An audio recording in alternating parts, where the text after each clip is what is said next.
ஆண்டவராகிய இயேசுவின் நாமம் மகிமைப்படுவதாக. இந்த ஆராதனைக்கு வந்திருக்கிற உங்கள் ஒவ்வொருவரையும் வாழ்த்துகிறேன், ஆசீர்வதிக்கிறேன். அல்லேலூயா. ஏசாயா 54:10. இன்றைக்கு செய்தியினுடைய தலைப்பு விலகாத கிருபை. விலகாத தேவ கிருபை. கர்த்தருடைய கிருபை அது விலகவே விலகாது, அது விலகாதது, அது நித்தியமானது. அதை குறித்து அனுபவித்த சங்கீதக்காரன் தாவீது 136 ரொம்ப அழகாக அந்த சங்கீதம் முழுவதையும் ஒவ்வொரு வசனத்திலையும் அந்த கிருபையை வர்ணித்து பாடி இருக்கிறார். கர்த்தர் நல்லவர், அவர் கிருபை என்றும் உள்ளது, அது விலகவே விலகாது. அது அழகா எப்படி சொல்றாரு, இங்க வசனத்தை பாருங்க. மலைகள் விலகும். உலகத்தில் இந்த வார்த்தையை யாராவது ஒத்துக்குவாங்களா? நீங்க எதை நம்பி இருக்கிறீங்களோ அது விலகும், ஆனால் என் கிருபை உங்களை விட்டு என்ன செய்யாது, விலகவே விலகாது. ஏன்னா உங்க மேல நான் மனதுருக்கமா இருக்கிறேன். நான் உங்க மேல மனதுருக்கமா இருக்கிறதுனால உங்ககிட்ட இருக்கிறது எல்லாமே விலகி போகலாம். ஆமா, உங்களுக்குரியது கூட விலகி போகலாம், நீங்க நம்பி இருக்கிறது கூட விலகி போகலாம், ஆனா என்னுடைய கிருபை விலகவே விலகாது. அல்லேலூயா. எப்பவெல்லாம் ஆண்டவருடைய கிருபை விலகாம என்னென்ன நன்மைகளை செய்கிறதுங்க கொஞ்சம் ஆழமா இந்த நாளில் நம்ம பார்க்க போகிறோம். இன்னைக்கு நீங்க தெரிந்து கொள்ள வேண்டியது, கர்த்தருடைய கிருபை தேவ ஜனங்களை விட்டு எப்படி விலகாம அது காரியத்தை செய்யுது. 33ஆம் சங்கீதம் 10வது வசனத்துல எப்படி இருக்கு தெரியுங்களா? துன்மார்க்கருக்கு அநேக வேதனைகள் உண்டு, ஆனால் கர்த்தருக்கு பயந்தவர்களையோ அவருடைய கிருபை என்ன செய்யும். அந்த வசனத்தை எல்லாரும் புரிஞ்சுக்கங்க. கர்த்தருக்கு பயப்படாத ஆட்கள், கிறிஸ்துவுக்குள்ள பிள்ளையா இருந்தாலும் சரி, பயப்படாத ஆட்களுக்கு அநேக வேதனை வரும், ரொம்ப வேதனைப்படுவாங்க. சரீரத்திலையும் சரி, ஆத்மாவிலையும் சரி, மனசுலையும் சரி, ரொம்ப வேதனைப்படுவாங்க. ஆனா வேதனை வந்தாலும் கர்த்தருடைய கிருபை என்ன செய்யும், அவருக்கு பயந்தவர்களை அந்த வேதனையிலிருந்து பாதுகாக்கும். நிர்மூலமாக கூடிய இடத்துல கூட எரேமியா புலம்பல்ல 3:22 சொல்றாரு, ஒரு ஆள் அழிஞ்சு போயிருவான், அந்த குடும்பம் அழிஞ்சு போயிரும் அப்படின்னு. அந்த சூழ்நிலை வர்ற சமயத்துல கூட கர்த்தருடைய கிருபை அழியாதபடி அவங்களை என்ன செய்யுமா, அந்த நபரையும் அந்த குடும்பத்தையும் அது தூக்கி நிறுத்தும். அதான் அந்த வசனம், நாம் நிர்மூலமாகாமல் இருப்பது கர்த்தருடைய கிருபையே. 103ஆம் சங்கீதத்துல பாருங்க, 17வது வசனத்துல, கர்த்தருடைய கிருபையோ அவருக்கு பயந்தவர்கள் மேலும், அவருடைய நீதி அவருடைய பிள்ளைகளின் மேல். நிறைய பேருக்கு பிள்ளைகளை குறித்து ரொம்ப கவலை இருக்கும். பாருங்க, சொல்லுங்க, பிள்ளைகளை குறித்து ரொம்ப கவலை இருக்கும். கவனிங்க, உங்க பிள்ளைகளை குறித்து நீங்க கவனிக்க வேண்டியது ஒண்ணு, நீங்க நடத்த வேண்டியது ஒண்ணு, அவங்களுக்கு செய்ய வேண்டிய கடமைகள் அது வேற. ஆனா பிள்ளைகளுடைய எதிர்காலத்தை குறித்து கர்த்தருக்குள்ள இருக்கிறவங்க நீங்க பயப்படவே வேண்டாம். ஏன்னா உங்க மேல இருக்கிற அந்த விலகாத கிருபை உங்க பிள்ளைகளின் மேலும் பிள்ளைகளின் மேலும் அனாதியா என்றென்றைக்கும் இருக்கும். அந்த கிருபை என்ன செய்வதே இல்லை, விலகுவதே இல்லை. நாம் பெற்றிருக்கிற தேவ கிருபை ஒரு நாளும் விலகுவதே இல்லை. அதை முதல்ல தெரிஞ்சுக்கங்க. ஆனா ஒரே ஒரு சமயத்துல விலகும். எப்ப விலகும் தெரியுங்களா? ஆண்டவருக்கு பிரியமில்லாத, விரோதமான, வெறுக்கிற காரியத்தை, ஜீவியத்தை யார் செய்கிறார்களோ அவங்கள விட்டு கிருபை விலகும்னு தான் இருக்குது. வேதத்திலே பாருங்கள், ஏசாயாவை குறித்து எபிரேயர் 12வது அதிகாரம் 14 16வது வசனம் வரையிலும் வாசித்தீங்கன்னா, யாக்கோப்பு ஏசா கதையில ஏசாவை விட்டு கர்த்தருடைய கிருபை என்ன செய்ததாம், விலகினது. அவன் பாருங்க, பிறப்பிலே சேஷ்ட புத்திரன், முதல் புத்திரன் இல்லையா, நல்ல பலம் அவனுக்கு கொடுத்திருந்தார். யாக்கோப்பை விட நல்ல பலசாலி, தனியாவே காட்டுக்கு போய் மிருகங்களை வேட்டையாடி கொண்டாடக்கூடிய, சின்ன வயசுலேயே நல்ல பலசாலியா இருந்திருந்தான். அப்படி அந்த பலத்தை நம்பி இருந்தான் பாத்தீங்களா, அதுதான் அவனுக்கு பிரச்சனையா மாறினது. அவன் கிருபைய நம்பி இருக்கல, எதை நம்பி இருந்தான், பலத்தை. எனக்கு நல்ல சரீரம் இருக்கு, எனக்கு நல்ல வேலை இருக்கு, வருமானம் இருக்கு, என் கூட எல்லாம் இருக்குன்னு அதை நம்பி இருக்கக்கூடாது. கிருபையை தான் நம்பி இருக்கணும். ஹல்லேலூயா சொல்லுங்க. இந்த எபிரேயர் 12:14 படிச்சீங்கன்னா கொஞ்சம் எல்லாருக்கும் எச்சரிப்பா இருக்கும். வாசிங்க பார்க்கலாம். பாருங்க, ஒருவனும் விலகாத தேவனுடைய கிருபையை இழந்து போகாதபடிக்கு. ஆமா, கிறிஸ்துவுக்குள்ள வந்த பிறகும் கூட உங்களுக்குள்ள எந்த ஒரு தவறான பாவ வேர் கூட உங்களுக்குள்ள உருவாகாதபடிக்கு, உங்க மூலமா அநேகர் தீட்டுப்படாதபடிக்கு எச்சரிக்கையாயிருங்கள். காரணம், நீங்க பெற்றிருக்கிற தேவனுடைய கிருபை உங்களை விட்டு விலகாதது. ஆகையினால கவனமா அதை காத்து கொள்ளுங்க. கிருபை என்ன செய்யணும்? காத்து கொள்ளணும். ஹல்லேலூயா. யோனா ஆண்டவருடைய கிருபையை அறிந்து, யோனா 2வது அதிகாரம் 8வது வசனத்தில் அவர் தான் சொல்லுகிறார், பொய்யான மாயையை பற்றி கொள்ளுகிறவர்கள் தேவனுடைய கிருபையை போக்கடிக்கிறார்கள் அப்படின்னு இருக்கு. இந்த சினிமாவில் எல்லாம் பார்ப்பீங்க, ரசிச்சு ருசிச்சு எல்லாம் பார்க்குற ஆட்கள்லாம் உண்டு. ஒரே ஒரே நடிகை வந்து வாழ்நாளில் எத்தனை பேரை கல்யாணம் பண்றா தெரியுமா சினிமாவில்? அது உண்மையா? சொல்லுங்க, அதெல்லாம் உண்மையா? அது சினிமாவில் நடக்கிறது உண்மையா? சினிமா உயிரோட இருக்கிற ஆளை கொண்டு போய் சுடுகாட்டிலே எரிச்சிடுறான். ஆனா அடுத்த படத்தில் அவன் வந்து படிப்பான். எல்லாமே என்னது? மாயை. மனிதன் உலகத்தில் பார்க்கிறது எல்லாம் நிலையானது கிடையாது. எல்லாமே என்னது? அப்ப பாருங்க, மெய்யானதை நாம அறிந்திருக்கிறோம், அடைந்திருக்கிறோம். ஆனா மாயையை நாம் போய் பற்றி கொள்ளும் போது நமக்குள்ளே இருக்கிற நித்தியமான அந்த கிருபையை என்ன செய்கிறோம்? அது போக்கடிக்கப்படுகிறது, தானாவே போகிறது. அதனாலதான் நிறைய பேர் அப்படி இழந்துடுறாங்க. பைபிளில் பார்த்தீங்கன்னா, ஏசா ஒரு ஆள் கிருபையை இழந்தவன். 2வது இஸ்ரவேலுக்கு முதல் ராஜாவானானே, அவன் கிருபையினால தான் ஆனான். அந்த சவுல் ராஜா கூட கர்த்தருடைய கிருபையை இழந்தான். எதனாலன்னா, கர்த்தருக்கு பிரியமில்லாத காரியத்தை செய்ததுனால. ஒவ்வொரு நாளும் ஆண்டவர் நமக்கு புது கிருபையை தர்றாராம். ஆண்டவர் இயேசு கூட பாருங்க, யோவான் சுவிசேஷம் 1வது அதிகாரம் 14வது வசனத்தில் பார்த்தா, இந்த பூமியிலே மனிதனாக மாமிச சரீரம் எடுத்து வாழ்ந்த சமயத்தில் எப்படித்தான் வந்தாராம்? கிருபையினாலும் சத்தியத்தினாலும் நிறைந்தவராய் இந்த பூமியிலே வந்தார்னு இருக்கு. அதே அதிகாரம் 16வது வசனத்தில் பாருங்க, யோவான் 1:16, அவருடைய பரிபூரணத்தினாலே கிருபையின் மேல் கிருபையை ஆண்டவர் தருகிறாராம். சரி, அவங்களுக்கு கிருபை இருக்கு, பரவாயில்ல, அது போதும் அப்படின்னு ஸ்டாப் பண்றது கிடையாது. கர்த்தர் ஒவ்வொரு நாளும் அவருடைய ஜனங்களுக்கு, முக்கியமா புலம்பல்ல சொல்லப்பட்டது போல, காலைதோறும் அவருடைய கிருபை எப்படி இருக்கிறது?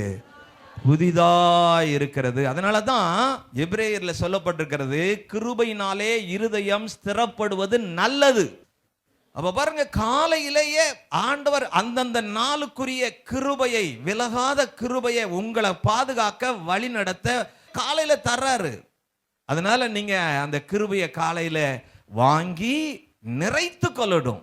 கிருபை இருக்கு, எனக்கு எல்லாம் கிருபை இருக்கு, ஆண்டவர் கிருபை அப்படின்னு போயிடக்கூடாது. ஒவ்வொரு நாளும் தேவன் நமக்கு புது கிருபையை, கிருபையின் மேல் கிருபையை தந்து, அவருடைய பரிபூர்ண கிருபையை தந்து என்ன செய்து கொண்டிருக்கிறாராம்? நடத்தி கொண்டிருக்கிறார். யாக்கோபு 4வது அதிகாரம் 6வது வசனம் வேதத்தில் பார்த்தீங்கன்னா, ஆவியானவரும் அதிகமான கிருபையை தருகிறார் அப்படின்னு இருக்கிறது. குறித்து கொள்ளுங்கள். சங்கீதம் 17:7 அவருடைய கிருபை அதிசயமானது. அதிகமான கிருபை, அதிசயமான கிருபை. ஏசாயா 54:8 நித்தியமான கிருபை அப்படின்னு இருக்கு பாருங்க. அடுத்து 55வது அதிகாரம் 3வது வசனத்தை படிங்க. பாருங்க, நித்தியமான கிருபை, நிச்சயமான கிருபை. ஆண்டவர் பாருங்க, அவருடைய கிருபைக்கு எத்தனை அடைமொழியை கொடுத்திருக்கிறாருன்னு பாருங்க. அந்த கிருபை ஒவ்வொன்றையுமே இதை மட்டுமே பிரசங்கம் பண்ணிட்டு போகலாம். ஆனா இன்னைக்கு நாம் பேச போறது விலகாத கிருபை. கவனிங்க, அந்த கிருபை எப்பொழுதும் இட்டர்னலா நம்ம ஜீவிய காலம் முழுவதும் நம்மளை விட்டு விலகாம இருக்கிறதுனால ஆண்டவர் அதுக்கு நித்திய கிருபைன்னு பேர் வச்சார்.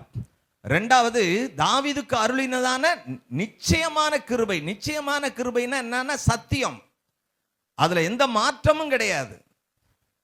அப்படின்னு ஆண்டவர் அப்படி மனுஷன் மாறிடுறான் பாருங்க, அந்த மாதிரி ஆண்டவர் மாறுறதே கிடையாது.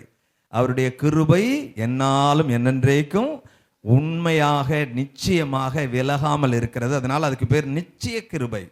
அடுத்து 1 பேதுரு 5வது அதிகாரம் 10வது வசனத்துல பாத்தீங்கன்னா சகலவித கிருபை.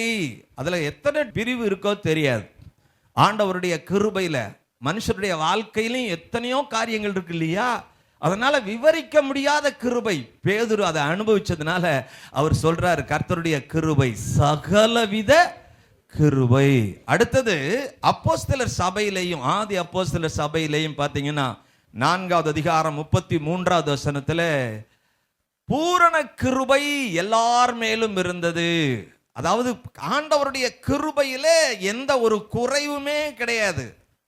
பாருங்க, சபையில ஒரு குறிப்பிட்ட பேர் பாதிக்கப்பட்டாங்க, அந்த சபையில இருந்தவங்க ஒரு குறிப்பிட்ட மக்கள் வந்து இப்படி ஆயிட்டாங்க அப்படின்னு யாருமே குறை சொல்லாத அளவுக்கு டோட்டலா இப்ப எப்படி நீங்க எல்லாம் கட்டடத்துக்குள்ள இருக்கிறீங்களோ அந்த மாதிரி ஆண்டவருடைய கிருபை பூரணமா எல்லாரும் என்ன செய்தது? மூடி இருந்தது. ஹல்லேலூயா. 117ஆம் சங்கீதம் 2வது வசனத்துல பாருங்க, ஆண்டவர் நம்மேல் வைத்த கிருபை பெரியது. ஆங்கிலத்தில் கிரேட்னு சொல்லப்பட்டிருக்கிறது. கர்த்தருடைய கிருபை உயர்ந்தது. இன்னொரு இடத்துல தாவீது சொல்றான், நம்ம ஜீவனை விட ஆண்டவருடைய கிருபை நல்லது. அப்படின்னா கவனிங்க, நிறைய பேர் அவங்கவுங்க ஜீவனைத்தான் பெருசா நினைச்சிட்டு இருப்பாங்க. ஆமா, ஒரு வியாதி வந்துச்சுன்னா ஆளுகளுக்கு ரொம்ப பயம் வந்துருது பாருங்க. வியாதியை விட பயம்தான் அவங்கள பெருசாக்கி விட்டுரும். செத்துருவோமோ மரண பயம்தான் ரொம்ப வந்துடும். அப்பதாங்க பாருங்க என்ன வேதம் சொல்லுது, உங்க ஜீவனையே நிலை நிறுத்தக்கூடியது எது? கர்த்தருடைய கிருபை. ஹல்லேலூயா. ஆமா, இல்லைன்னா இங்க இருக்கிறதுல கிட்டத்தட்ட அதிகமான பேர் கல்லறையில தான் இருந்திருப்பீங்க. வந்த ஆபத்து, விபத்து, வியாதி, ஆமா தற்கொலைக்கான எண்ணத்தெல்லாம் எத்தனையோ தடவை பிசாசு கொண்டு வந்தானே, அதுல இருந்தெல்லாம் நம்மளை காத்து இங்க கொண்டு வந்து இப்ப ஜம்முன்னு ஆண்டவர் உட்கார வச்சிருக்கிறாருன்னா அதுக்கு காரணம் என்னது? அவருடைய கிருபை. சொல்லுங்க எல்லாரும் ஹல்லேலூயா. முதல் காரியம், விலகாத ஆண்டவருடைய கிருபை. நம்ம குடும்ப காரியங்களிலே, குடும்பத்தில் இருக்கிற பாரமான காரியங்களிலே, பாதிப்பான காரியங்களிலே, திருமண காரியங்களிலே விலகாத ஆண்டவருடைய கிருபை உதவி செய்யக்கூடியது. இரண்டாவது, அதிகாரிக்கு முன்பாகவும் அரசனுக்கு முன்பாகவும் நாம் போய் நிற்கும்போது ஆண்டவருடைய கிருபை விலகுவதில்லை. ஆண்டவர் விசேஷ கிருபையை தருகிறார். மூன்றாவது, சிங்காசனத்தில் அல்லது பதவியில், நம்முடைய வியாபாரத்தில், வேலையில், நமக்கு தேவன் தந்திருக்கிற பிழைப்பு கடுத்த காரியத்தில் அல்லது ஊழியத்தில் தேவனுடைய விலகாத கிருபை எப்படி செயல்படுகிறது? கடைசியாக வறுமை, சோதனை, வியாதி, கஷ்டம், பலவீனம், இவைகளிலே தேவனுடைய கிருபை எப்படி விலகாமல் நமக்கு நன்மை செய்கிறது? அல்லேலூயா. நீதிமொழிகள் 3வது அதிகாரம் 3வது வசனத்துல சாலமோன் தான் சொல்றான், கிருபையும் சத்தியமும் உன்னை விட்டு என்ன செய்யக்கூடாது? விலகவே கூடாது. தாவீது தான் 23ஆம் சங்கீதம் கடைசி வசனத்துல சொல்றான், ஆண்டவருடைய நன்மையும் கிருபையும் ஜீவனுள்ள நாளெல்லாம் என்ன செய்ய? நம்மை தொடர்ந்து கொண்டே இருக்கும். அவர் கிருபையினால் நம்மை முடிசூட்டுகிறார் அப்படின்னு இருக்கு. சரி, இப்போ நான் வேகமாக முதல் குறிப்புக்கு வாங்க. ஆதியாகமம் 24வது அதிகாரம் 7வது வசனத்தை பாருங்கள், 27வது வசனத்தை பாருங்கள். ஆதியாகமம் 24:27 ஆபிரகாம் வயதான 100 வயதுக்கு அதிகமான ஆபிரகாம் மனைவியை இழந்த நிலையிலே ஒரு பெரிய பணக்காரன். நான் ஏற்கனவே பல தடவை உங்களுக்கு சொல்லி இருக்கிறேன், உலகத்திலேயே இந்த மாதிரி ஒரு திருமணம் நடந்தே இருக்காது. மாப்பிள்ளை போகல, மாப்பிள்ளை அப்பா போகல, குடும்பத்திலேருந்து வேற யாரும் போகல, பொண்ணு கேட்கறதுக்கு யாரை அனுப்பி விட்டுருக்கிறான்? ஆபிரகாம். ஆதியாகமம் 24வது அதிகாரம் உங்களுக்கு தெரியும். வேலைக்காரன் கூட இருக்கு. போன ஆளுகளும் வேலைக்காரன் தான், குடும்பக்காரன் யாரும் கிடையாது, சொந்த பந்தம் யாரும் கிடையாது, பங்காளி யாரும் கிடையாது, அண்ணன் தம்பி யாரும் கிடையாது, பார்க்கறதுக்கு எதுவுமே கிடையாது, பந்தாவா எதுவும் கிடையாது. ஆனா அழகான ஒரு பெண் கிடைத்தது. ஆபிரகாம் விரும்பினபடி அவன் எங்க எதிர்பார்த்தானோ அங்க பொண்ணு கிடைச்சிச்சு. அது மட்டும் கிடையாது, அது ஒரு பெரிய பாரமான காரியம். எலியேசரே நடுங்குறான். என்ன நடுங்குறான்? என்னையா மாப்பிள்ளை வராம, நீங்க வராம, குடும்பத்துல பெரிய ஆட்கள் வராம, நான் உங்ககிட்ட வேலை செஞ்சிட்டு இருக்கிறேன். நான் உங்க ஜாதியும் கிடையாது. நான் எப்படி உங்க குடும்பத்துல போய் நீங்க சொல்ற விவரத்துக்கு நீங்க சொல்ற மாதிரி நான் பொண்ணை கூட்டிட்டு வருவேன்னா? அவன் சொல்றான், நீ போப்பா, நான் ஆராதிக்கிற வானத்துக்குரிய தேவனானவர் பொண்ணு அங்கிருந்து வரும்படி தம்முடைய தூதனை அனுப்புவார். பாருங்க, ஒரு தகராலும் இல்லை. பாருங்கய்யா, இந்த ஈசாக்கு ரெபேக்காளுடைய திருமணத்தை முன்னையும் சரி, பொண்ணு தேட போனதுலையும் சரி, கல்யாணத்திலையும் சரி, அதுக்கு பிறகு இல்லற வாழ்க்கையிலையும் சரி, கடைசி வரையிலையும் சரி, ஈசாக்குக்கும் ரெபேக்காலுக்கும் கணவன் மனைவி சண்டையே கிடையாது. அவங்க ஜாலியா விளையாண்டுட்டு இருந்தாங்கன்னு தான் பைபிள்ல இருக்கு. எப்படி இருந்தாங்க சொல்லுங்க? பசங்கள்லாம் கல்யாணம் பண்ணி ஏசா போய் அவன் கல்யாணம் பண்ற பருவத்தில் அவனே போய் பொண்ணு தேடிட்டு வந்துட்டான். அப்படி எல்லாம் வாலிப பருவத்தில் இருக்கிறப்ப கூட இவங்க எப்படி இருக்கிறாங்க? இவங்க வாலிபர்களை போல சந்தோஷமா இருக்கிறாங்க. அல்லேலூயா. அப்ப இதுக்கெல்லாம் காரணம் என்னன்னு பாருங்க. ஒரு மைனூட்டா, அதாவது கர்த்தர் நடத்தின ஆபிரகாம், வயதான ஆபிரகாம், அவனுக்காக யார் இவ்வளவு பெரிய பொறுப்பான காரியத்தை குடும்பத்தில் செய்வாங்க? இது எப்படி நடந்தது அப்படிங்கிறத தன்னுடைய அனுபவபூர்வமா அந்த எலியேசர் என்ன செய்தான்? அறிந்து கொண்டான். அவன் தான் சொல்றான் அந்த வசனத்துல, படிங்க இப்ப. அவர் தம்முடைய கிருபையையும் தம்முடைய உண்மையையும் என் எஜமானை விட்டு விலக்கவே இல்லை. கைதட்டி ஆண்டவருக்கு நன்றி சொல்லுங்கய்யா. ஹல்லேலூயா சொல்லுங்க. இங்க பாருங்க, ஒவ்வொரு நாளும் காரியத்துக்காக கர்த்தரை காலை பிடிக்க கூடாது. ஆண்டவருக்கு எல்லாம் தெரியும், அவரை ஏமாத்த முடியாது. ஆண்டவர் சொல்றது என்னன்னா, கிறிஸ்துவுக்குள்ள வந்த உடனே ஒவ்வொரு நாளும் அவருடைய கிருபையை நீ பற்றிக்கொள். அவருடைய கிருபையினாலே உன் இருதயம் என்ன செய்யணும்? ஸ்திரப்படணும். தீமோத்தேயுக்கு பவுல் சொல்றாரு, இயேசு கிறிஸ்துவில் உள்ள கிருபையில் பலப்படு. உன் சரீரத்தில் என்ன பலவீனம் இருந்தாலும் சரி, நீ கிருபையில் என்ன செய்யணும்? ஸ்திரப்படணும். நீங்க ஒவ்வொரு நாளும் உங்க குடும்பத்தில், உங்க வீட்டில், ஒரு குடிசையா இருந்தாலும் பரவாயில்ல, ஆண்டவருடைய முகத்தை பார்த்து, ஆண்டவரே இந்த நாளுக்குரிய உம்முடைய கிருபையினாலே என்னை நிரப்பும், என்னை நிரப்பும், நிரப்பும். நீங்க என்ன கேட்குறீங்க? இதை கொடுங்க, அதை கொடுங்க, இப்படி கொடுங்க, அப்படி கொடுங்கன்னு கேட்டுக்கிட்டு தான் அழுதுகிட்டு இருக்கிறீங்க.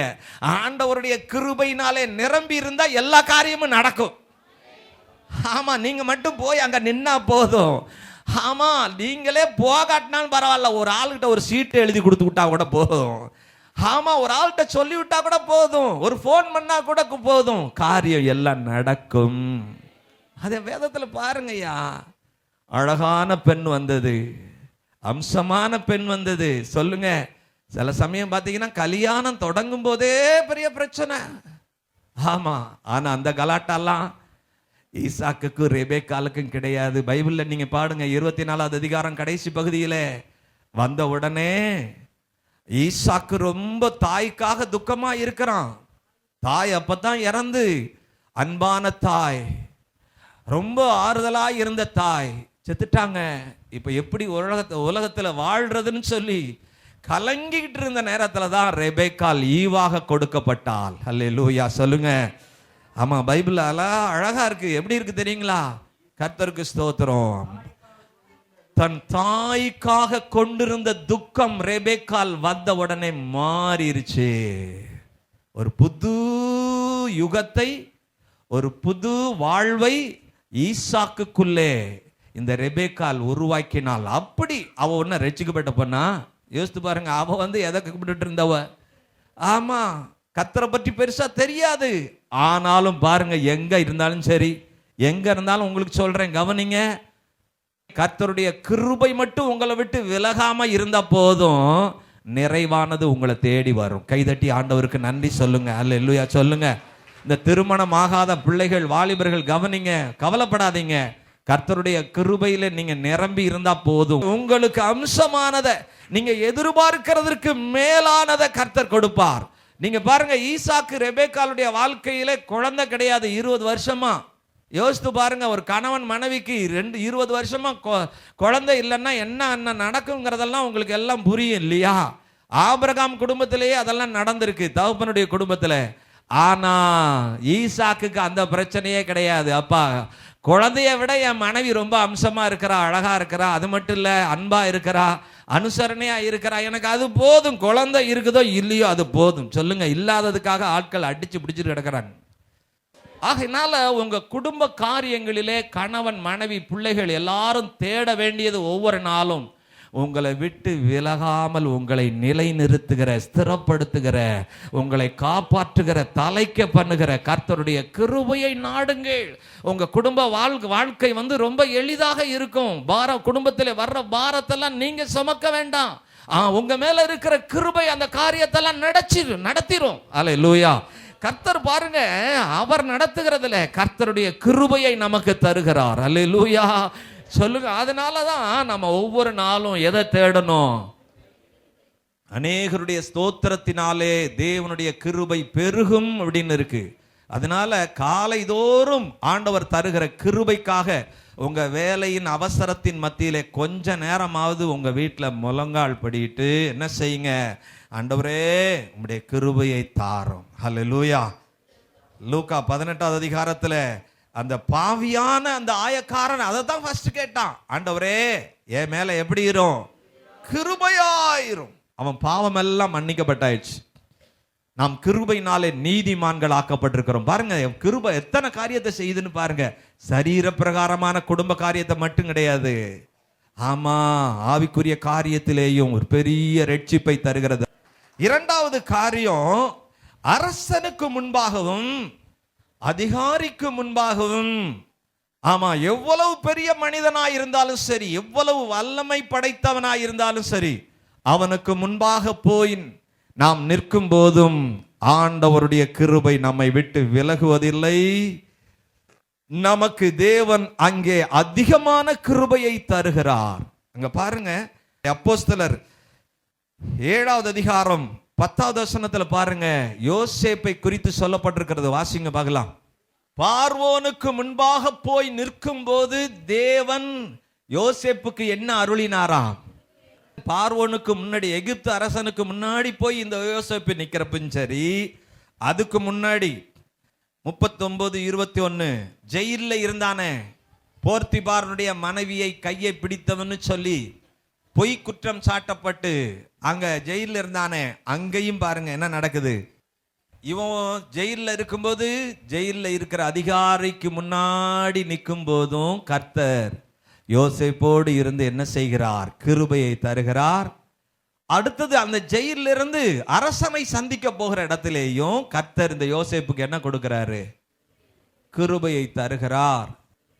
திடீர்னு உங்க வீட்டுக்கு ஒரு பெரிய அதிகாரியே வந்தாருன்னு வைங்களேன், கை காலெல்லாம் நடுங்கும். ஆனா யோசேப்பை பற்றி தெளிவா உங்களுக்கு சொல்றேன். யோசேப்பை பற்றி ஏற்கனவே போலீஸ் கம்ப்ளைண்ட், எப்படி எஃப்ஐஆர் ஃபைல் பண்ணியிருக்கிறாங்க எகிப்துல. பார்வோம் எகிப்து கவர்மெண்ட்ல அவன் ஒரு குற்றவாளி. என்ன குற்றவாளி? எஜமானுடைய மனைவியை இவன் என்ன செய்தவன்? கையை பிடிச்சு இழுத்தவன் அப்படின்னு சொல்லி இவன் மேல எஃப்ஐஆர் ஃபைல் பண்ணி, இவன் ஒரு பெரிய அதிகாரியினுடைய மனைவி, அதிகாரிக்கு துரோகம் பண்ணவன் அப்படின்னு சொல்லி, துரோகின்னு சொல்லி அங்க அவன் ஜெயில இருக்கிறான். இன்னும் அதுக்கு தீர்ப்பு கிடைக்கல. அப்படி ஒரு குற்றவாளி. இந்த குற்றவாளி ராஜாவுக்கு முன்னாடி போனா எப்படி இருக்கும்? ஓ, நீயா எபிரேயனா, அந்த போர்த்திபார் வீட்டுல இருந்தவனா, நீ தான் கைப்பிடிச்சு இழுத்தியா அப்படின்னு அவன் பேசுறதுக்கு பதிலா கர்த்தர் என்ன பண்ணிட்டாரு? ஆமா, ராஜாவே அதிர்ந்து போகும்படி, எகிப்தின் ராஜாவே யோசேப்பை பார்க்கும் போது அதிர்ந்து போகும்படி என்ன செய்கிறாரு? அவ்வளவு கிருபையை அளிக்கிறார். இங்க பாருங்க, எவ்வளவு பெரிய மனுஷனா இருந்தாலும் சரி, நீங்க பயப்படவே வேண்டாம். காரணம், விலகாத தேவனுடைய கிருபையில நீங்க நிரம்பி இருந்தாலும் பரவாயில்ல. எவ்வளவு அறிவு படைத்தவனா இருந்தாலும் சரி, அவனையும் விழுங்கத்தக்கதாக தேவன் உங்களுக்கு கிருபையை தருவார். பாருங்க, எகிப்துக்கு ஒரு மனுஷன் அரசனா வரணும்னா எகிப்தின் சகல சாஸ்திரங்களையும் கற்று தேர்ந்தான். அதாவது பாசானவன் தான் ராஜாவா வர முடியும். அது எதை? சகல சாஸ்திரங்களை. ஆமா, அப்ப பாருங்க, என்னென்ன சாஸ்திரம் இருக்கோ அத்தனையும் படிச்சு அவ்வளவு அறிவாளி பெரிய சாஸ்திரி அவனுக்கு முன்னாடி இந்த யோசேப்பு என்ன சாஸ்திரியா? இவன் ஆடு மேய்ச்சிட்டு இருந்தவன், ஊர் ஊரா ஆடு மேய்ச்சிட்டு இருந்தவன் எந்த பள்ளிக்கூடத்துக்கு போயிருப்பான் சொல்லுங்க? அவனுக்கு என்ன கல்வி அறிவு இருந்திருக்கும்? சாதாரண பொது அறிவு தான் இருந்திருக்கும். அப்படி சாதாரண ஒரு மனிதன் இவ்வளவு பெரிய சாஸ்திரிக்கு முன்பாக நிற்கும் போது, அதிகாரிக்கு முன்பதாக நிற்கும் போது, தேவன் அவனை விட்டு, அவன் கிருபையை விட்டு விலக்கவே இல்லை. அதிகமான கிருபையை தர்றார் பாருங்க. அது அதிகாரத்துல பாருங்க, ஆதியாகமம் எடுத்து படிங்க பார்க்கலாம். 41வது அதிகாரம் 37 படிங்க பார்க்கலாம். 42 வரையிலையும் அந்த யோசேப்பை பார்த்த உடனே அந்த பார்வோன் எகிப்து அரசன் எப்படி அதிர்ந்து போய் பேசுறான் பாருங்க. வாசிங்க நீங்க சரித்திரத்தை ஆதியாகமத்தில் படிச்சு பார்த்தீங்கன்னா, எகிப்தியர்கள் இஸ்ரவேலரை, அதாவது இஸ்ரவேலர் எபிரேயர்னு சொல்லுவாங்க. எபிரேயர்களை ரொம்ப தாழ்வா நினைப்பாங்க, தாழ்ந்த ஜாதியா நினைப்பாங்க. அப்ப பாருங்க, ஒரு சைடுல தாழ்ந்த ஜாதின்னு நினைக்கப்பட்டவன், இன்னொரு பக்கம் குற்றவாளி, தவறு செய்த வாலிபன் இல்லையா? இவ்வளவு மோசமானவன் அங்க போய் அந்த ராஜாவுக்கு முன்னாடியும் அந்த அமைச்சருக்கு முன்பதாக அல்லது பெரிய பெரிய ஆட்கள் எல்லாம் அறிவாளிகளாம் இருக்கிற இடத்துல இவன் போய் நிற்கிற சமயத்துல இவன் கை எவ்வளவு நடுங்கி இருக்கும், இவன் வாய் எவ்வளவு கொளறி இருக்கும். ஆனா என்ன நடக்குது? தில்லா பேசுறான். அப்படி பேசுறதுக்கு காரணம் தேவன் அவனுக்கு போதுமான கிருபையை அவனுக்கு அருளி இருந்தார். அதான் சொல்லப்பட்டிருக்கு. தேவ ஆவியை பெற்ற இந்த இவன் ஆவியை பத்தி ஏதாவது சொன்னானா? ராஜா சொப்பனம் கண்டான், அதுக்கு விளக்கம் தான் சொன்னான். ஆனா பாருங்க, அவன் இவனுடைய வாயிலிருந்து வந்த அந்த வார்த்தையிலே எப்படி இயேசு கிறிஸ்து போய் நாசரேத்து ஊர்ல போய் பிரசங்கம் பண்ணும்போது ஆதியாகமம் 4:22 சொல்லப்பட்டிருக்கிறது, அவருடைய வாயிலிருந்து என்ன வந்ததாம்? கிருபையுள்ள வார்த்தைகள். வார்த்தையில கிருபை கலந்து வந்த உடனே அந்த காரியத்தை பார்த்த ஜனங்க, கேட்ட ஜனங்க ஆச்சரியப்பட்டாங்களாம். அதனால கவனிங்க, உங்களுக்கு படிப்பறிவோ அல்லது எது குறைவா இருந்தாலும் பரவாயில்ல, பெரிய ஆளுகளுக்கு முன்னாடி நின்று பயப்படாதீங்க. காரணம், உங்ககிட்ட இருக்கிற கிருபை அவங்க கிட்ட கிடையாது. அவனுக்கு உலக பிரகாரமான அறிவு தான் இருக்குமே ஒழிய உங்ககிட்ட இருக்கிற தேவ கிருபை கிடையாது. இப்போ நீங்க வாய் திறந்து அவங்களோட பேசும்போது வார்த்தையில என்ன வருகிறது? இப்போ கிருபை கலந்து வருகிறது. அப்ப பாருங்க, இந்த இவன் கிருபையில நிரம்பி பேசுறான். கேட்ட ராஜா அவன் வேற மாதிரி சொல்றான். என்ன? தேவ ஆவி பெற்ற இந்த மனிதனை போல வேறொருவன் உண்டோ? ஹல்லேலூயா. ஆவியானவர் தான் அதிகமான கிருபையை தர்றாருன்னு யாக்கோப்பு 4:5 நான் உங்களுக்கு சொன்னேன். அப்ப யோசேப்போடு கூட கர்த்தருடைய ஆவியானவர் எந்த இடத்துல எவ்வளவு கிருபை தரணுங்கிற அளவு அவருக்கு தெரியும். சிம்சோனை எதிர்ப்பதற்கு பாலசிங்கம் ரொம்ப ஸ்ட்ராங்கானது வந்துச்சான். அப்போ சிம்சோனுக்கு அதை விட அதிக பலத்தை ஆண்டவர் கொடுத்தாராம். சொல்லுங்க, அந்த மாதிரி எவ்வளவு பெரிய ஆளையும் மடங்கடிக்கிறதற்கு தேவன் போதுமான கிருபையை உங்களுக்கு தருவார். கைதட்டி ஆண்டவருக்கு நன்றி சொல்லுங்கள். அல்லேலூயா. யோசேப்பு அதிபதியா இருக்கிறான் பாருங்க. இவன் கிருபையினால தான் அதிபதியா ஆயிட்டான். அடுத்தது தன்னுடைய மகன் யோசேப்பு அதிபதியா இருக்கிறாங்கிற கதை தெரியாது. இவங்கெல்லாம் தெரியாம அங்க போய் தானியம் வாங்க போறாங்க. அங்க போய் மாட்டிக்கிறாங்க வேவுகாரன்னு சொல்லி. பாருங்க, யாக்கோப்பு, வயதான யாக்கோப்பு பயந்து காரியத்தை சமாதானப்படுத்துறதுக்கு எத்தனையோ காரியத்தை செய்யும் போது பாருங்க, அங்க சிமியோன் அரஸ்டாகி இருக்கிறான். இவங்கெல்லாம் திரும்ப போறாங்க. போகும்போது என்ன ஒரு வார்த்தை சொல்றான் பாருங்க. ஆதியாகமம் 43வது அதிகாரம் 14வது வசனத்தை பாருங்க. ஆதியாகமம் 43:14 அதை அண்டர்லைன் பண்ணுங்க. அந்த இவனுக்கு தெரியாது தன்னுடைய மகன் தான் அங்க அதிபதியா இருக்கிறான்னு சொல்லி. ஆனா இவன் சொல்றான், இவன் என்னமோ பெரிய அதிபதி கிட்ட இவங்க குடும்பம் போய் மாட்டிக்கிட்டது மாதிரி. ஏன்னா அந்த அதிபதி இவங்க போன ஆட்கள் எல்லாம் வேவுகாரன்னு சொல்லி சந்தேகப்படுறாரு. அதனால பென்யமீனை கூட்டிட்டு போறாங்க. இப்போ ஏற்கனவே யோசேப்பு செத்துட்டான் அப்படின்னு நினைச்சிட்டு இருக்கிறான். அடுத்தது சிமியோனும் அங்க அரெஸ்ட் ஆகி இருக்கிறான். அடுத்தது பெஞ்சமினை கூட்டிட்டு போறான். இவனுக்கு ஏதாவது நடந்துருச்சுன்னா என்ன பண்றதுங்கிறப்ப இவ என்ன தகப்பன் என்ன காரியத்தை சொல்லி விடுறான்? சர்வ வல்லமையுள்ள தேவன், ஆமா, அந்த பெரிய அதிபதியினுடைய சமூகத்திலே உங்களுக்கு இரக்கம் கிருபை கிடைக்க பண்ணுவாராக. கைதட்டி ஆண்டவருக்கு நன்றி சொல்லுங்க ஐயா. ஹல்லேலூயா. எவ்வளவு பெரிய சிக்கல்ல நீங்க மாட்டி இருந்தாலும் சரி, கோர்ட் ஆனாலும் சரி, போலீஸ் ஆனாலும் சரி, தேவ கிருபையில நிரம்பி உங்களுக்கு எதிராய் வருகிற சிக்கல்கள், பிரச்சனைகள், பாரங்கள் அதெல்லாம் சரி செய்ய தேவ கிருபையின் நிறைவோடு நீங்க போனா போதும். அங்க பாத்தீங்கன்னா காரியமெல்லாம் சமாதானமா முடியும். அல்லேலூயா. ஆமா, தகப்பன் சொன்ன மாதிரி இவங்க எல்லாம் பயந்துகிட்டு போனாங்க. கர்த்தர் தான் கிருபை செய்யணும், அப்பதான் நம்ம பத்திரமா திரும்பி வர முடியும். திரும்ப போறோம், இந்த பென்னியமீனையும் பிடிச்சு வச்சுட்டு இருக்கிறானோ என்னவோ, சரி எப்படியோ கர்த்தர் தகப்பன் சொன்ன மாதிரி அவன் சமூகத்துல கர்த்தருடைய கிருபை தான் கிடைக்கணும்னு கண்ணா சரித்திரத்தில் படிச்சு பாருங்க. தோல்வியா திரும்பி வரல, ஜெயமா திரும்பி வந்தாங்க. அவன் யாக்கோபு சொன்னது போல அந்த அதிபதி யோசேப்பினுடைய சமூகத்தில் என்ன ஆனது? பெரிய இரக்கம் கிடைச்சது. திரும்ப வரும்போது வண்டி வண்டியா தகப்பனுக்கு வருது, வண்டி வண்டியா குடும்பத்துக்கு வருது. எகிப்தில் இருக்கிற அனைத்து உச்சிதங்களும் பார்த்தீங்கன்னா 10 கழுத, 10 கோவேரி, வண்டி, இதெல்லாம் வீட்டில் இருக்கிற ஜாமான் தட்டுமுட்டெல்லாம் எல்லாம் டோட்டலா இந்த குடும்பம் அங்க வந்து சேர்றதுக்கு பெரிய ஆர்டரோட வர்றாங்க. ஆனா போகும்போது எப்படி போனாங்க? பயந்து பயந்து போனாங்க. அல்லேலூயா சொல்லுங்க. மூன்றாவது, சிங்காசனத்தில், பதவியில், வேலையில், நமக்கு அடுத்த பிழைப்புக்கு அடுத்த காரியத்தில் அல்லது தேவ ஊழியத்தில் தேவன் எப்படி அவருடைய விலகாத கிருபை. வாசிங்க ஏசாயா 16வது அதிகாரம் 5வது வசனம் பாருங்க. சிங்காசனம், பதவி எப்படி ஸ்தாபிக்கப்படுகிறதா, ஸ்திரப்படுகிறதா? ஆண்டவருடைய கிருபையினாலே. எல்லாம் வாய் திறந்து சொல்லுங்க. அவங்களுக்கு பிழைப்பு கடுத்த அரச பதவியானாலும், அரசாங்கத்தில் நீங்கள் வேலை செய்தாலும் சரி, அல்லது தனியாரில் வேலை செய்தாலும் சரி, அல்லது சொந்தமாக செய்தாலும் சரி, வியாபாரம் செய்தாலும் சரி, உங்களை ஆண்டவர் எந்த ஸ்தானத்தில் வச்சிருக்கிறாரோ அதில் நீங்கள் ஸ்திரப்படவும், அதில் விருத்தியாகவும், இன்னும் உயரவும் பெருகவும் தேவனுடைய கிருபைதான் பிரதானமாய் இருக்கிறது. உங்க பலத்தை நம்பி இருக்கக்கூடாது. பலத்தினாலும் அல்ல, பராக்கிரமத்தினாலும் அல்ல, ஆண்டவருடைய கிருபை, அவருடைய ஆவியானவருடைய கிருபை.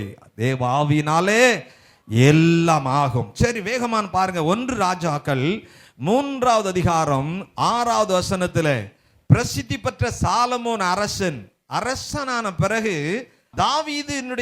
தாவீதுக்கு தேவன் அருளின அந்த கிருபையை மகன் சொல்றான் பாருங்க. வாசிங்க பார்க்கலாம். எவ்வளவு பெரிய கிருபை. ஆமா, ஆடு மேய்ச்சிட்டு இருந்த ஆள் வந்து பெரிய பிரசித்தி பெற்ற அரசனாக அநேக நாடுகளை அடக்கி ஆளக்கூடிய. இஸ்ரவேலே ஒரு சின்ன தேசம், ஆனா பக்கத்தில் இருந்த அநேக நாடுகளை இவன் போய் அடக்கி அவங்கெல்லாம் கப்பம் கட்டும்படி அவ்வளவு பெரிய கிருபை செய்தீர். அல்லேலூயா. அதுதான் அவன் சொல்றான், தாவீதுக்கு அருளின நிச்சயமான கிருபை. அந்த கிருபையை அவரை விட்டு விலகாதபடி காத்து, அவருடைய சிங்காசனம் அவரோட போயிடாம, அடுத்தது அந்த சிங்காசனம் அழியாம, அடுத்தது நான் உட்காரும்படி, அதை அவர் கண்ணு பார்க்கும்படி இவ்வளவு பெரிய கிருபை செஞ்சிருக்கிறீங்க. அங்க பாருங்க, இதே சாலமோன் எப்படி ஜெபம் பண்றான் பாருங்க. 1 நாளாகமம் 17வது அதிகாரம் 11வது வசனத்திலிருந்து 13வது வசனம் வரலையும் வாசிங்க. சிங்காசனத்தை என்றென்றைக்கும் நிலைக்க பண்ணுவேன். நிலைக்க பண்றது கிருபைன்னு சொல்லி ஏசாயாவில் நாம பார்த்துட்டோம். தாவீதோட கர்த்தர் பேசுறார், உனக்கு முன்ன இருந்தன விட்டு என்னுடைய கிருபையை விலக்கினது போல விலக்க மாட்டேன். எல்லாம் கவனம், எல்லாம் பாருங்க. சவுல விட்டு கிருபை விலகின உடனே என்ன ஆச்சு? அவன் சரீரத்திலேயும் ஒரு அமைதி இல்லாம ஒரே கலக்கம், அவனுடைய அரண்மனையிலையும் கலக்கம். ஒரே ராஜாவுக்கே பேய் பிடிச்சிருச்சுன்னா எப்படி இருக்கும் யோசித்து பாருங்க. அவங்ககிட்ட தான் தீர்வுக்காக எல்லாம் வருவாங்க, அவனுக்கே பேய் பிடிச்சு அலனிக்கிட்டு இருக்கிற அண்ணா வெளியில இருக்கிறவங்களாம் அடே அப்பா இது என்னடா அது அப்படின்னு போயிடுவாங்க இல்லையா? வேற என்னடா இது எங்க போய் தீர்க்கிறது அப்படிங்கிற மாதிரி நினைச்சிட்டு இருப்பாங்க பாருங்க. அந்த மாதிரி அவன் ஆட்சி காலம் முழுவதும் அந்த பேய் போகவே கிடையாது. தாவீது அங்க கொஞ்சம் வீண வாசித்த சமயத்துல கொஞ்சம் போனுச்சு, அது திரும்ப வந்துருச்சு. காரணம் கவனிங்க, மற்ற ஆளுகளை வச்சு பேய் துரத்துறது தற்காலிகமானது. ஆனா கிருபை உங்ககிட்ட இருந்தா பேய் பக்கத்துல வரவே வராது. ஆமா, விசுவாசியான ஒரு ஆளுக்கு பேய் பிடிக்குதுன்னா அந்த ஆள்கிட்ட கிருபை கிடையாதுன்னு அர்த்தம். இவனுக்கு பேய் பிடிச்சது ஒரு பக்கம், இவனுடைய பதவியும் போயிருச்சு. இவன் மேல் இருந்த அந்த பரிசுத்த ஆவியானவர் அவனை விட்டு விலகி எங்க வந்துட்டாரு? தாவீதின் மேல் வந்துட்டாரு. கைதட்டி ஆண்டவருக்கு நன்றி சொல்லுங்க ஐயா.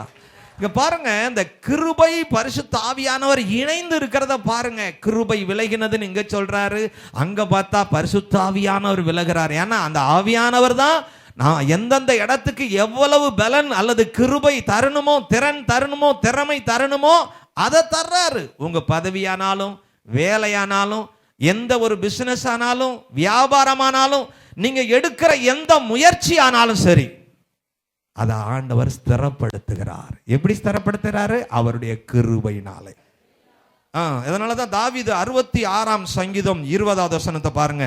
66:20 பாருங்க. என் ஜெபத்தை தள்ளாமலும் தம்முடைய கிருபையை என்னை விட்டு விலக்காமல் இருந்த தேவன். அதனால தான் நான் ஆரம்பத்திலே சொன்னேன், கர்த்தர் அவருடைய கிருபையை அவருடைய பிள்ளைகளை விட்டு என்ன செய்யல? விலக்கல. சவுல் ராஜா பாவம் செஞ்ச மாதிரி, ஏசா பாவம் செஞ்சது மாதிரி தாவீதும் பாவம் செஞ்சான் இல்லையா? ஆனா சவுல் ராஜாவை விட்டு கிருபை விலகி அடுத்தது பதவி போயிரும் அப்படின்னு சொல்லி தாவீது உடனே கர்த்தர்ட்ட மன்னிப்பு கேட்டு ஒப்புரவாகி கிருபையை காத்து கொண்டார். அதனால கிருபையை காத்து கொள்ளணும். பதவி, வேலை, வியாபாரம், பிழைப்பு கெடுத்த காரியம் மட்டும் கிடையாது. ஆண்டவருடைய ஊழியத்திலேயும் அப்படித்தான். கர்த்தருடைய கிருபையை தான் நம்பி இருக்கணும். வாசிங்க பார்க்கலாம். 1 கொரிந்தியர் 15வது அதிகாரம் 10வது வசனத்துல இந்த கிருபையினாலே கிருபையின் பூரணத்தை, பரிபூரணத்தை பெற்று அனுபவித்து கடைசி வரை காத்து கொண்டு ஊழியம் செய்த பவுல் தான் கிருபையை பற்றி ரொம்ப அழகா நிருபங்கள்ல எழுதியிருக்கிறார். வாசிங்க. அவர் தன்னை பற்றி, தன்னுடைய ஊழியத்தை பற்றி சொல்றார் பாருங்க. வாசிங்க. நான் இருக்கிறதே, நான் உயிரோட இருக்கிறதே, ஊழியத்துல இருக்கிறதே என்னதுதான்? சொல்லுங்க எல்லாரும், எல்லாம் வாய் திறந்து சொல்லுங்க, நான் இருக்கிறதே கிருபை. ஆமா, எத்தனை பேர் அதை நம்புறீங்க? சொல்லுங்க. உங்க சரீரம் நல்லா இருக்கலாம், ஆனாலும் கவனிங்க, நீங்க இருக்கிறது கர்த்தருடைய கிருபை. அடுத்தது, எனக்கு அவர் அருளினதான கிருபை எப்படி இருக்குல்ல? அது சும்மா வேஸ்ட் கிடையாது, விருதாவாக இருக்குல்ல. பிரயாசப்பட வச்சது. அடுத்தது பாருங்க, கிருபைன்னு சொல்லி ஒவ்வொரு லைனுக்கு எழுதுறாரு பாருங்க. வாசிங்க. போதும். 1 தீமோத்தேயு 1வது அதிகாரம் 14வது வசனத்துல திரும்ப தீமோத்தேயுக்கு எழுதும்போது பவுல் தன்னுடைய ஊழியத்துல எதுதான் தாங்குது அப்படிங்கிறது பாருங்க சொல்றார் பாருங்க. வாசிங்க பார்க்கலாம். கர்த்தரின் கிருபை பரிபூரணமாய், கர்த்தருடைய கிருபை எப்படி என் மேல பெருகினது? பரிபூரணமாய் பெருகினது. ஹல்லேலூயா. பவுல் சொல்றாரு, அவர் 2 கொரிந்தியர் 12வது அதிகாரத்துல தானே சொல்றாரு அவர் பலவீனம்னு சொல்லி. அடுத்தது நான் உங்களுக்கு சொல்றேன், அப்படி பலவீனமான சரீரத்துல கடைசி வரலையும் அந்த பலவீனம் அவரை விட்டு நீங்கள, ஆனா என்னை பலப்படுத்துகிற கிறிஸ்துவினாலே. பாருங்க, கர்த்தருக்கு ஸ்தோத்திரம். ஒரு பெரிய எவ்வளவு பயணம் பண்ணி இருக்கிறாரு, எவ்வளவு ஊழியம், எத்தனை சபை, விடிய விடிய பிரசங்கம், மணிகணக்கா பிரசங்கம். ஆனா சரீரத்துல பலவீனம், ஊழியத்துல எந்த ஒரு தளர்வும் கிடையவே கிடையாது. ஹல்லேலூயா சொல்லுங்க. காரணம் கர்த்தருடைய கிருபை. கர்த்தருக்கு ஸ்தோத்திரம். கடைசியாக உபத்திரவம், வறுமை, ஏழ்மை, கஷ்டம், வியாதி, பலவீனம், இதுலெல்லாம் எப்படி ஆண்டவருடைய கிருபை விலகாம இருக்குது? எப்படி இவைகள் மத்தியிலே ஆண்டவருடைய கிருபை எப்படி மக்களை காப்பாற்றுகிறது? அது ரொம்ப முக்கியமானது. சரி வாசிங்க. 2 கொரிந்தியர் 8வது அதிகாரம் முதல் 5 வசனத்தை வாசிக்க கேளுங்க. அன்றியும் சகோதரரே, மக்கதோனியா நாட்டு சபை மக்களுக்கு தேவன் அருளினதான கிருபையை உங்களுக்கு அறிவிக்கிறோம். மக்கதோனியா நாட்டு சபையார் எப்படி இருந்தாங்க? மிகுந்த உபத்திரவம். என்ன உபத்திரவமோ தெரியாது, மிகுந்த உபத்திரவத்தில் இருந்தாங்க. கொடிய தரித்திரம், ரொம்ப ரொம்ப வறுமையில இருந்தாங்க. இங்க பாருங்க, இந்த ரெண்டு இருக்கிற ஆள் இடத்துல எங்கேயாவது சந்தோஷம் இருக்குமா? ஆனா அந்த நேரத்திலேயும், அப்படிப்பட்ட ஒரு சூழ்நிலையிலேயும் அந்த ஜனங்க வறுமைக்காகவோ உபத்திரவத்துக்காகவோ அதை நினைச்சு வேதனைப்பட்டு, சாதாரண மனிதர்கள் அழுவது போல வேதனைப்படுவது போல வியாகுலத்தை வெளிப்படுத்தல. அவங்கள பார்த்தோன்னே எல்லாரும் சந்தோஷமா இருக்கிறாங்க. உங்களால அப்படி இருக்க முடியுதா? உபத்திரவத்தின் மத்தியிலே பரிபூர்ண சந்தோஷம், வறுமையின் மத்தியிலே பரிபூர்ண சந்தோஷம், இழப்பின் மத்தியிலே பரிபூர்ண சந்தோஷம், பாதிப்பின் மத்தியிலே பரிபூர்ண சந்தோஷம். இதெல்லாம் தரக்கூடியது தேவன் அளிக்கிற கிருபை, கர்த்தர் மக்களுக்கு தருகிற கிருபை. உலகத்துல வறுமையே இல்லை, கஷ்டமே இல்லை. கிறிஸ்துவுக்குள்ள வந்தாச்சுன்னா கஷ்டமே வராது, வியாதியே வராது, பாதிப்பே வராதுன்னு பைபிள்ல எங்கேயுமே கிடையாது. கவனிங்க. ஆனா முதல்ல கர்த்தர் தர்றது, அதுல நமக்கு சந்தோஷத்தை தருகிறார். சத்தியம் எத்தனை பேருக்கு புரியுது? அல்லேலூயா சொல்லுங்க. சந்தோஷத்தை தருகிறார். வாசிங்க இன்னும். இங்க பாருங்க, அவங்களுக்கே நிறைய தேவை இருக்கு, ரொம்ப கொடிய தரித்திரத்தில் இருக்கிறாங்க. ஆனா அவங்க தாராளமா தங்களுக்கு மிஞ்சியும் கர்த்தருக்கு ஊழியத்துக்கு ஏழை ஜனங்களுக்கு தேவைப்பட்ட மக்களுக்கு எருசலேமில் இருந்த சபையாருக்கு தாராளமா வாரி கொடுத்தாங்களாம். எப்படி கொடுத்தாங்களோ தெரியாது. கொடுத்ததுக்கு காரணம் கர்த்தர் அந்த அளவுக்கு அவங்களுக்கு கிருபையை கொடுத்திருந்தார். பாருங்க, மற்றவங்களுக்கு கொடுக்கணும், ஊழியத்துக்கு கொடுக்கணும்னாலும் யார் கிருபை பெற்றிருக்கிறாங்களோ அவங்க தான் கொடுப்பாங்க. இந்த கொடுக்கணும் அப்படிங்கிற தர்ம குணம் அது கூட கர்த்தருடைய கிருபை தான். இன்னும் வாசிங்க. தேவனுடைய சித்தத்தினாலே. இங்க பாருங்க எப்படி எப்படி எல்லாம் கொடுத்தாங்க பாருங்க. ஃபர்ஸ்ட் முதல்ல அவங்க சரீரத்தை கர்த்தருக்கும் ஊழியக்காரர் சொல்றபடி வாழுகிறதற்கும் ஒப்பு கொடுத்தார்கள். ஹல்லேலூயா. அவங்களுடைய பிரச்சனை தலைக்கு மிஞ்சின பிரச்சனை, ஆனா கர்த்தருக்குள் சந்தோஷமா இருந்தாங்க. ஊழியக்காரங்க கொடுங்கன்னு கொடுத்துட்டாங்க. அடுத்தது அவங்க அதை மட்டும் கொடுக்கல, ஊழியக்காரர் எந்த திசைக்கு அந்த மக்களை திருப்பினாலும் அந்த திசைக்கு தாராளமா ஒப்பு கொடுத்தார்கள். ஹல்லேலூயா. இப்படியெல்லாம் அந்த மக்களை உருவாக்கினதற்கு காரணம் என்னன்னா தேவன் அவர்களுக்கு அளித்த கிருபை. ஹல்லேலூயா. அதனாலதான் பைபிள் சொல்லுது, மலை விலகினாலும் உங்ககிட்ட இருக்கிற பணம் போகலாம், வருமானம் குறையலாம், பாதிப்பு வரலாம், கஷ்டம் வரலாம், தீமை வரலாம், ஆனாலும் கர்த்தருடைய கிருபை ஒரு நாளும் உங்களை விட்டு என்ன செய்வதில்லை, விலகுவதே இல்லை, உங்களை கைவிடுவதே இல்லை. கைதட்டி ஆவியானவருக்கு மகிமை செலுத்துங்க. கர்த்தருக்கு ஸ்தோத்திரம். எடுத்து வாசிங்க 2 கொரிந்தியர் 12வது அதிகாரம் 9வது வசனம் 7வது வசனத்திலிருந்தே பாருங்க. பவுல் அப்போஸ்தலன் எவ்வளவு வேதனையோடு ஆண்டவர்கிட்ட ஜெபம் பண்றார் பாருங்க. வாசிங்க. என் மாமிசத்திலே ஒரு முள் கொடுக்கப்பட்டிருந்தது, என் கிருபை உனக்கு போதும், பலவீனத்திலே என் பலன் பூரணமாய் விளங்கும். பலவீனத்திலே என் பலன், என் கிருபையாகிய பலன் பூரணமாய் விளங்கும். அதனால பலவீனத்தை பத்தி கவலைப்படாத. இங்க பாருங்க, பொதுவா மக்களுக்குள்ள சரீரம் அது ஒரு எந்திரம் மாதிரி தான். என்னது? சரீரத்தை எல்லாரும் பத்திரமா பார்த்துக்கணும். ஆண்டவர் உங்களுக்கு கொடுத்த நல்ல சரீரத்தை நல்லபடியா பார்த்துக்கணும்.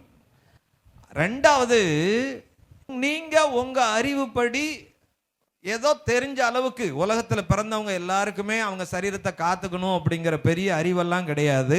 அதனால கர்த்தருடைய கிருபை தான் எல்லாரையுமே என்ன செய்யுது, காத்து கொள்ளுகிறது. ஒன்று, சின்ன வயசிலிருந்து அதுல வியாதிப்படுகிற ஒரு நிலை இருக்கிறது, பலவீனமாகிற ஒரு நிலை இருக்கிறது.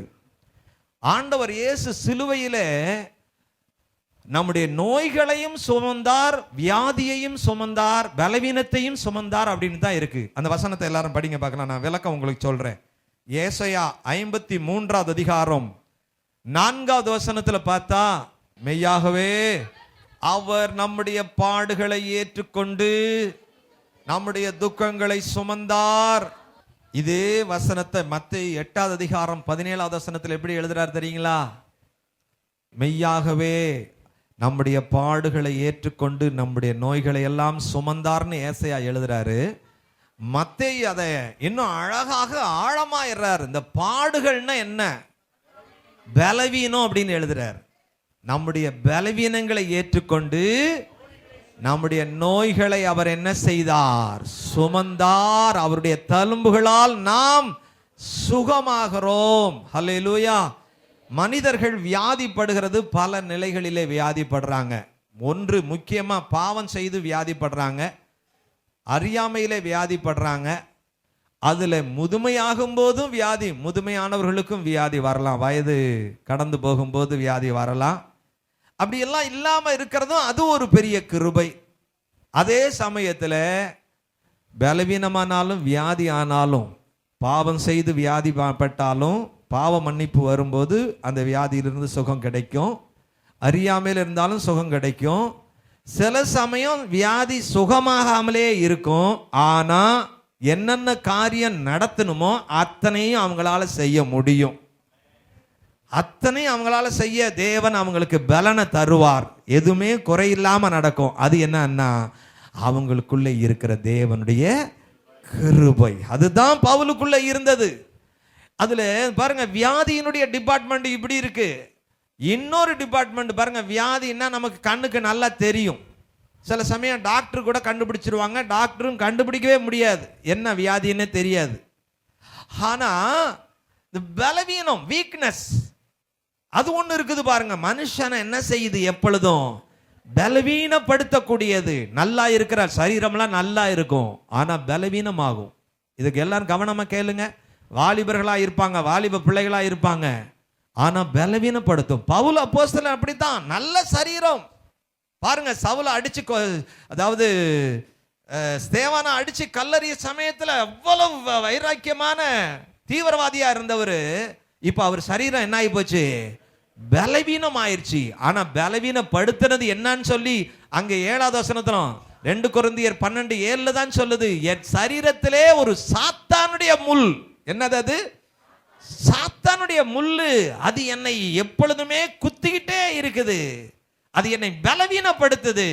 அப்பதான் அதே மாதிரி லூக்கா 13வது அதிகாரத்திலையும் நீங்க பாருங்க, ஆண்டவர் இயேசு ஆலயத்துக்கு போயிட்டு இருந்தார்ல, அங்கே 11வது வசனத்தை படிங்க, எல்லாரும் படிங்க பார்க்கலாம். லூக்கா 13:11. என்ன வியாதின்னு எழுதல, ஒரு பெண்ணை பலவீனப்படுத்தக்கூடிய ஆவி அது என்ன பண்ணியிருந்தது? கொஞ்சம் கூட நிமிர முடியாதபடி அப்படியே இழுத்து பிடிச்சு வச்சிருந்ததான். அது பாருங்க 16வது வசனத்துல தான் சொல்லப்பட்டிருக்கு. லூக்கா 13:16 தான் இயேசு தான் சொல்றாரு, சாத்தான் 18 வருஷமா இந்த பொண்ணை என்ன செஞ்சு வச்சிருந்தான்? கட்டி வச்சிருந்தான். கவனிங்கய்யா, ஆலயத்துக்கு போன ஆளுதான் யாரு? அந்த பொண்ணு ஆலயத்துக்கு போன ஆளுதான், சபைக்கு போனவள் தான். ஆராதனையில எல்லாரும் கூட சேர்ந்து பாடி இருப்பாள், ஆராதனை செய்திருப்பாள். அவளுக்கே தெரியாது 18 வருஷமா அவ என்ன நினைச்சிட்டு இருந்தா? ஏதோ வியாதின்னு நினைச்சிட்டு இருந்தா, நம்ம சரீரத்துல இப்படி ஆயிடுச்சுன்னு நினைச்சிட்டு இருந்தா.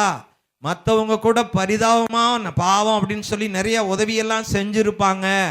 ஆனா இயேசு தான் கண்டுபிடிச்சார், அவ சரீரத்தில் வியாதி கிடையாது, அது என்னது?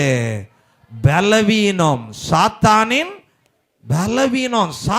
பலவீனப்படுத்துகிற ஆவி சரீரத்தை என்ன செய்தது? கட்டி வைத்தது. நான் உங்களுக்கு சொல்றேன், உங்க சரீரத்தில் எந்த கோணத்துல இந்த வியாதி வருது அல்லது பலவீனமா, இந்த வித்தியாசத்தை முதலாவது நீங்க கண்டுபிடிக்கணும். ஹல்லேலூயா சொல்லுங்க. உங்க உற்சாகத்தை கெடுக்கக்கூடியது. ஆமா, சிலருக்கு பாத்தீங்கன்னா வியாதியே இருக்காது, ஆனா வியாதிப்பட்டுருவாங்க. அது எப்படி பைபிள்ல இருக்கு பாருங்க.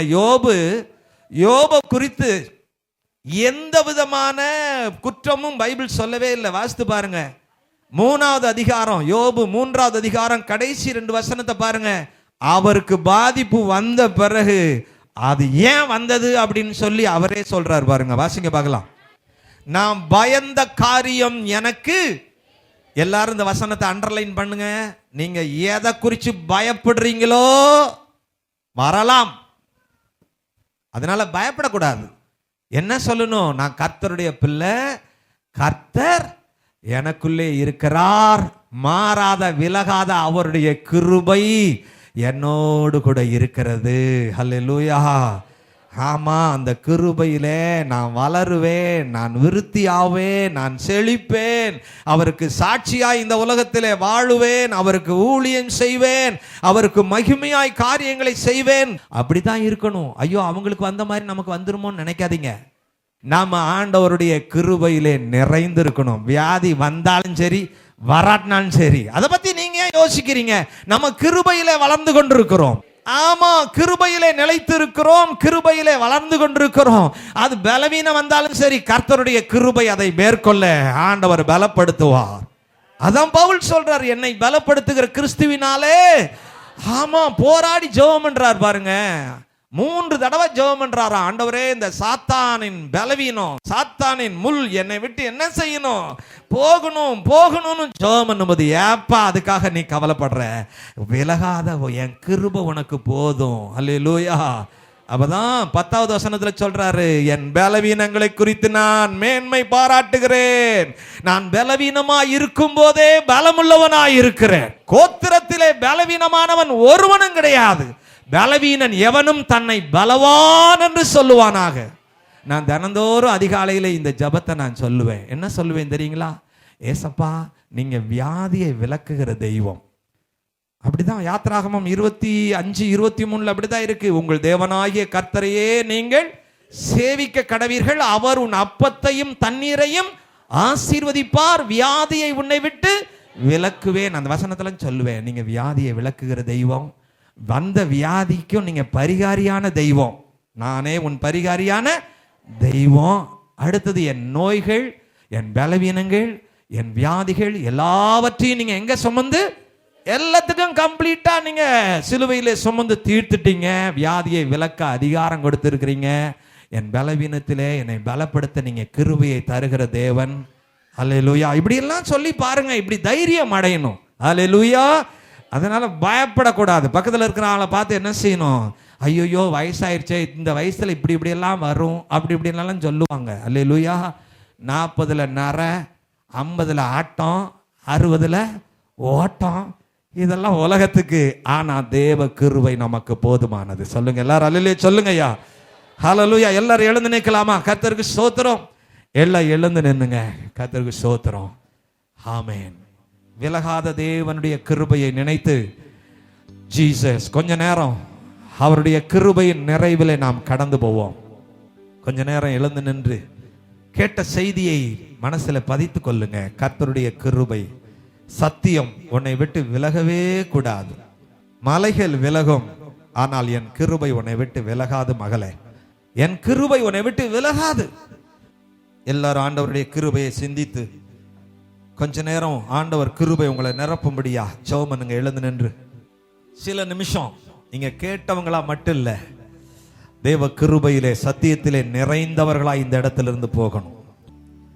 விலகாத தேவனுடைய கிருபை 4 பெரிய காரியங்களை செய்யக்கூடியது. உங்க குடும்பத்திலே வருகிற பாரமான பெரிய காரியங்கள், திருமண காரியங்கள். ஆமென். ஆபிரகாமுக்கு செய்தது போல ஆபிரகாமை விட்டு விலகாத கிருபை அவனுடைய மகனுடைய திருமண காரியத்தில் எவ்வளவு அற்புதம் செய்தது. அற்புதமான ஒரு மணமகளை கொடுத்தது. இரண்டாவது, விலகாத ஆண்டவருடைய கிருபை அதிகாரிக்கு முன்பாகவும், அரசனுக்கு முன்பாகவும், அரிய பெரிய ஆட்களுக்கு முன்பாக நீங்க நிற்கும் போது உங்களுக்குள்ளே இருக்கிற பெரிய கிருபை, ஆமென், அது வேலை செய்யக்கூடியது. அது உங்களை விட்டு விலகுவதே இல்லை. மூன்றாவது, சிங்காசனத்தை, உங்க பதவியை, உங்க வேலையை, உங்க வியாபாரத்தை, உங்களுக்கு நீங்க பிழைப்பதற்காக தேவன் ஏற்படுத்தி கொடுத்திருக்கிற எந்த காரியத்தையும், பிரைஸ் தி லார்ட், ஊழியத்திலேயும் ஆண்டவருடைய கிருபை. ஹல்லேலூயா, ஸ்தோத்திரம்.